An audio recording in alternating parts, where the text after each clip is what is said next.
Kia ora tātou. I hope you're all doing well this morning. Before we start looking at the material for today's lesson, I just want to share a few thoughts with you, and that is about where we're going for this next period of lockdown. Some of you have done some really great work for me online despite the difficulties of being locked down, and I admire you for that. You need to keep going, and the rest of you who are struggling, you need to pull up socks and come and join us, because when we get back to school, whenever that will be, there won't be any time for catch up.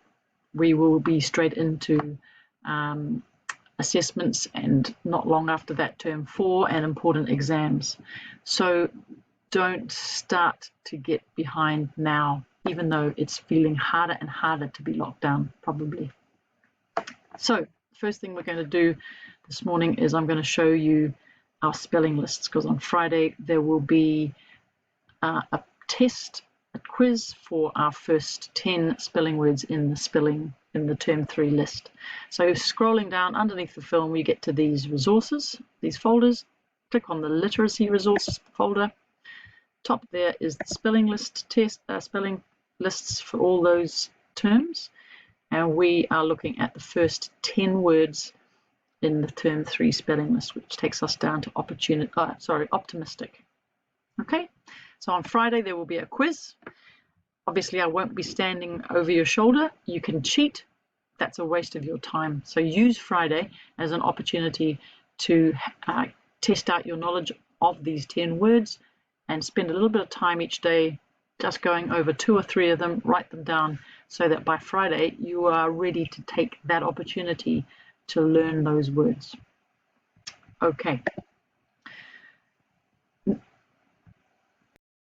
Now, in English, we spend time not just enjoying books, texts, films, but in working out how they are made.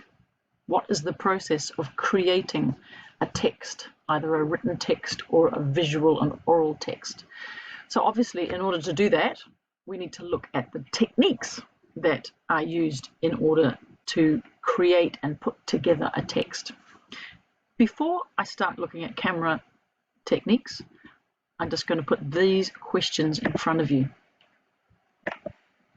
to think about, and this is what I'm going to want you to answer for today's lesson.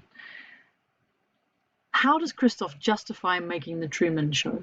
So that means, how does he tell himself that that is a good thing? What are the things that he thinks makes the Truman Show a good thing?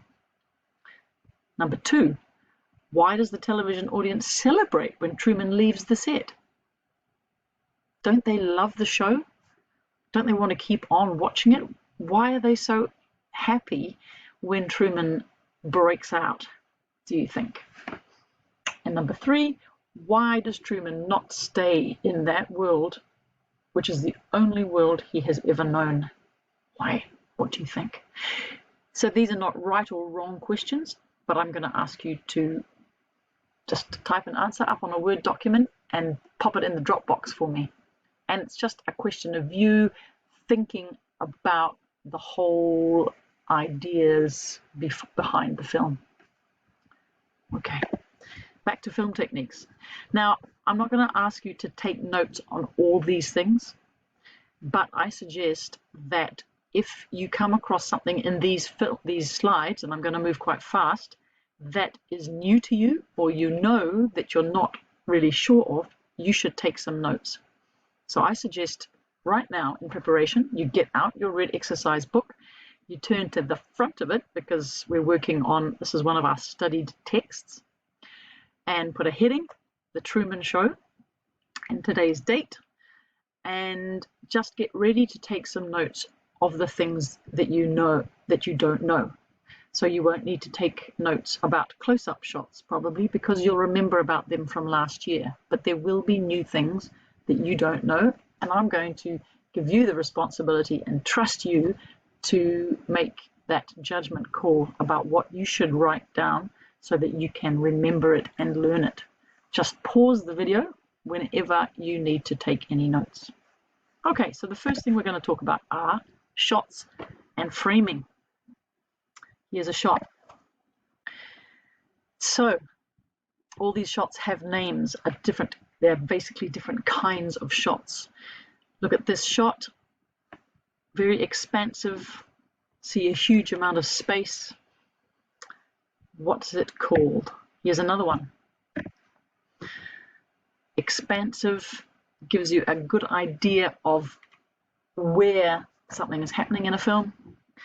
And yes, so you are right. I'm hoping you've got in your mind extreme long shot or an establishing shot. So establishing means to set up or make apparent or to bring into being something, just like you established your characters and you established your setting in your narrative writing. These shots establish where we are in the film. Okay, it's often used to start a scene.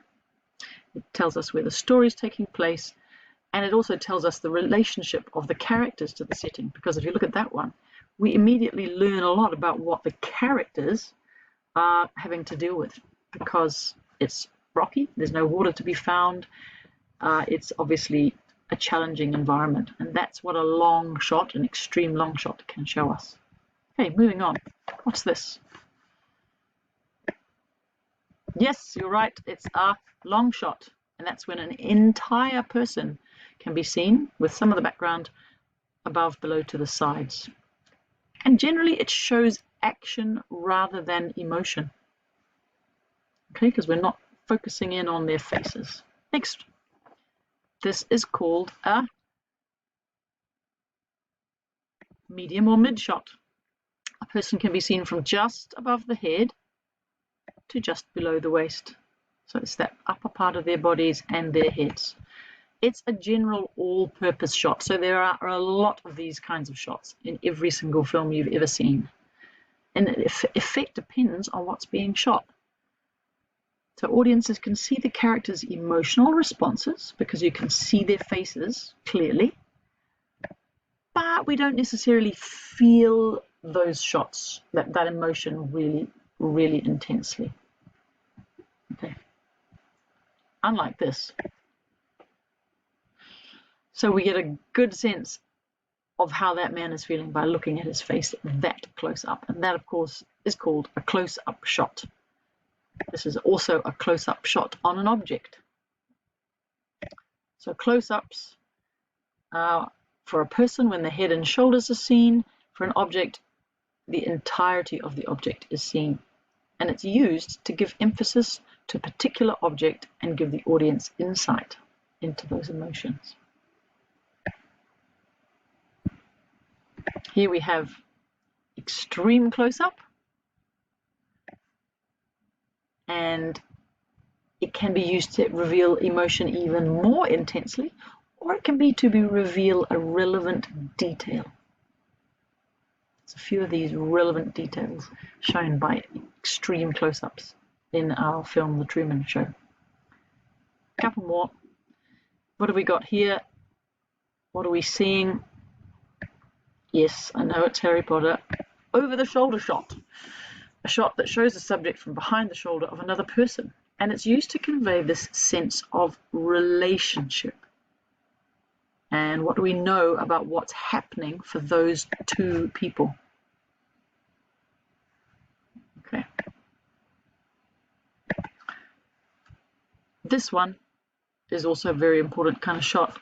It's a point of view shot. It's a shot which reveals what the character can see. Okay. And here we have a different kind of shot. Can you remember what these are called? Here's another one. They are called overhead or aerial shots taken from the air. So extreme high angle or looking straight down. So this is where the audience can be put in a heavenly or godlike position. And the subject is always what's in the film. So in the shot, this is the subject of the shot, these people right down the bottom in their cars and their trucks. The subject can look vulnerable and diminished. And the audience can feel very predatory, which means in control or almost aggressive towards those tiny little subjects down there a long way away. Right, that's your basic camera shots. I'm going to leave you to look at the rest of these slides by yourself. So what you've got to look at by yourself are a whole bunch of camera angle shots and then camera movement. Tomorrow we will look at editing and at lighting and some other features like that, and we will look at some slides and I will talk them through with you. And then on Thursday there will be a film techniques quiz for you to do. Speaking of quizzes, just to finish, I want to say that a number of you who doing your Truman Show quiz this morning, yesterday, revealed to me that you may not have seen the film recently. So I'm not joking when I say you need to watch the film today. You need to watch it again so that it's really familiar to you. And if you're not getting around 24, 25 out of 30, it means to me that you aren't familiar with it enough. So I'd like you to watch the film, redo the quiz, and prove to me that you have actually seen it recently. All right, so today's actual written work is to do any notes with those slides that you want to. Read the rest of the slides that I haven't talked through with you, but they're there on your desktop as a link. And then finally, have a bit of a discussion with and just write some answers down about that. Why do you think Christoph thinks it's okay to make the show? And those other two questions. Okay, I look forward to seeing those in the Dropbox a bit later. Thanks. Bye.